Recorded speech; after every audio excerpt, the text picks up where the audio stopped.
इसे रीड करो ध्यान से। कह रहे हैं यहाँ पे 3 सेल हैं, we have 3 cells, cell A, B and C.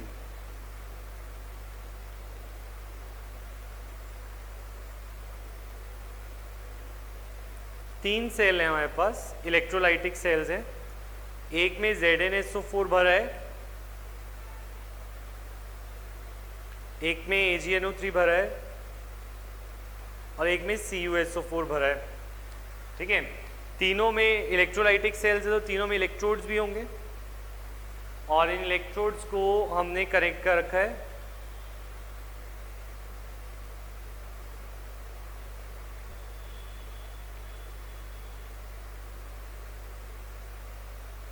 Battery से,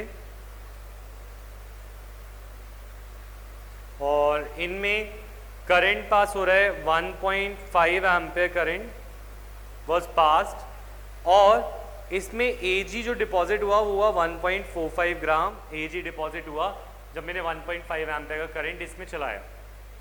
तो अब वो पूछ रहा है पहली बात, how long did the current flow, मतलब वो पूछ रहा है कितनी देर तक करंट फ्लो हुआ, how long did current flow.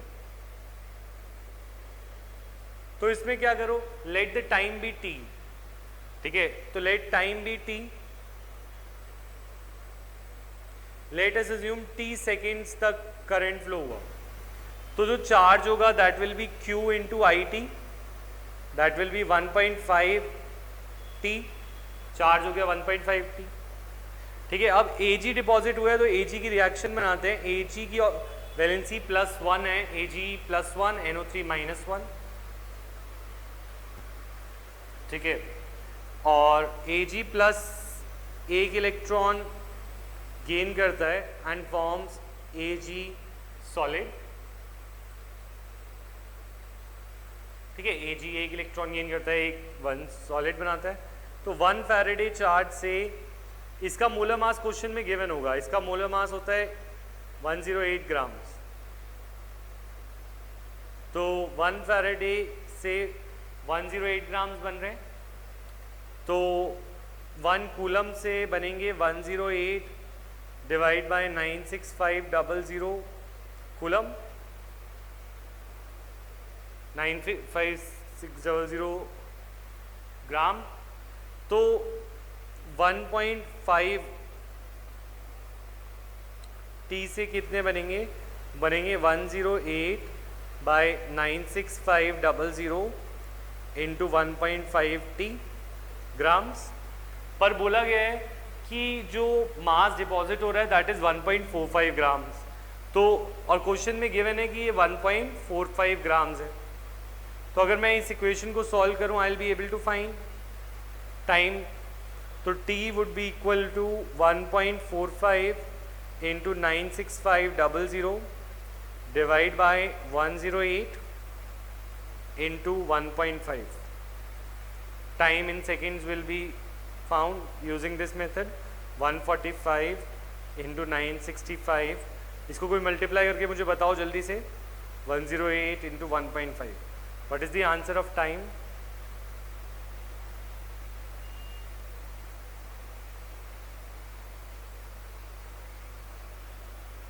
ठीक है, ये हो गया first part.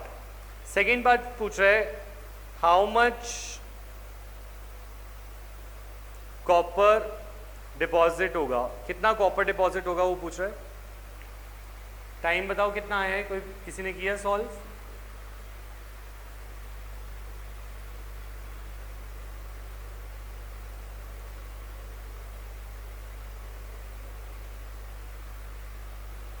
Coming out sir 863.7। 863.7। अमृत का कुछ और आ रहा है? सर वो थोड़ी कैलकुलेशन मिस्टेक हो गई। अच्छा, 863.7 सेकेंड।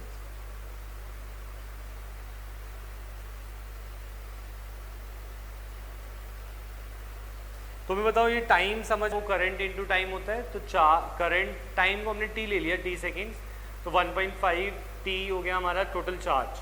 हमें पता है 1 फैराडे चार्ज से 108 ग्राम बनता है, तो 1 कूलम से कितना बनेगा, 1 फैराडे को नीचे ले जाएंगे 96500 कूलम, तो 1.5T से कितना डिपॉजिट होगा, 1.5T को मल्टीप्लाई कर देंगे, ग्राम में आ सर जाएगा। हमने 1 कूलम को टाइम से क्यों रिप्लेस कर दिया? 1 कूलम को टाइम से थोड़ी रिप्लेस किया है, 1 कूलम को चार्ज से, टोटल चार्ज से रिप्लेस किया है। Charge was time into current, current था 1.5 और टाइम को टी लिया था, तो ये चार्ज हुआ ना। अच्छा, तो टोटल चार्ज से कितना प्रोड्यूस हो रहा है वो क्वेश्चन में गिवन है 1.45 ग्राम, और हमारे इक्वेशन से आ रहा है ये, तो ये इसके इक्वल होगा 1.45 के। तो जब मुझे टाइम निकालना है तो 1.5 नीचे, 96500 ऊपर और 108 भी नीचे। Okay sir. This gives us 863 seconds. ठीक है, अब how much copper is deposited वो बोल रहा है। ठीक है, तो अब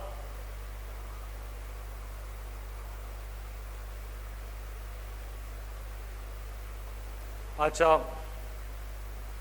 यूजिंग फैराडे लॉ भी इस क्वेश्चन को किया जा सकता है। Faraday's second law, I can से जो 1.45 जो सिल्वर डिपॉजिट हुआ है,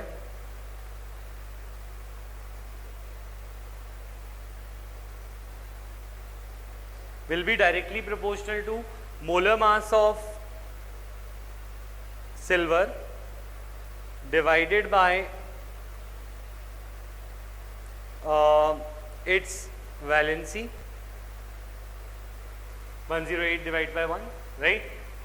अब इसी तरीके से, so the amount of x gram copper that is deposited will be directly proportional to its molar mass 63.5 और इसकी वैलेंसी 2।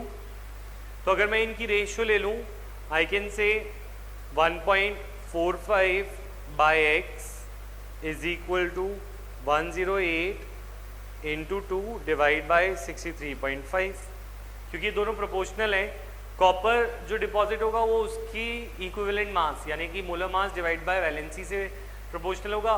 जो सिल्वर डिपॉजिट हुआ है वो उसकी मोलर मास डिवाइड बाय उसकी वैलेंसी से प्रोपोर्शनल होगा। तो if I take the ratio of these two terms, तो 1.45 divide by X, I will get my answer. X solve करके कितना आता है इसमें बताओ।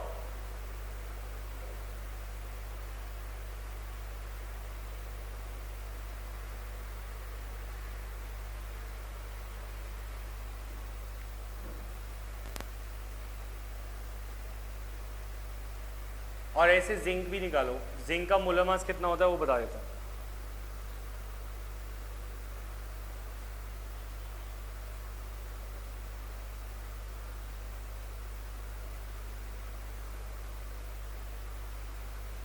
कॉपर कितना आया कोई मुझे बताओ।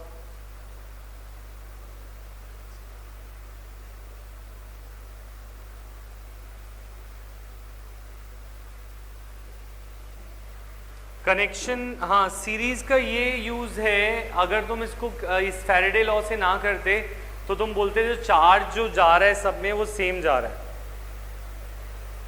तो चार्ज सेम जा रहा है तो उस तरीके से as charge flowing in all of them is same.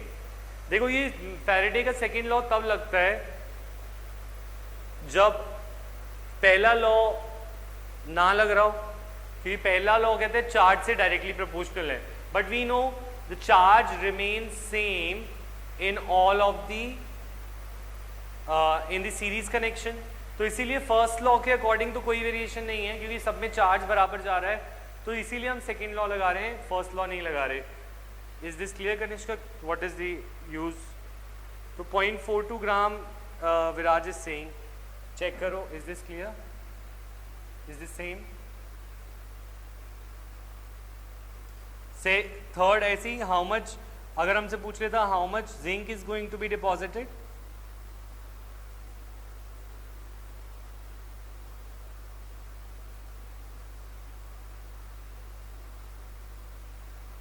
तो we would say same similar equation बनती 1.45 डिवाइड बाय एक्स, ए 108, जिंक की वैलेंसी भी 2 होती है, ऊपर जाएगी।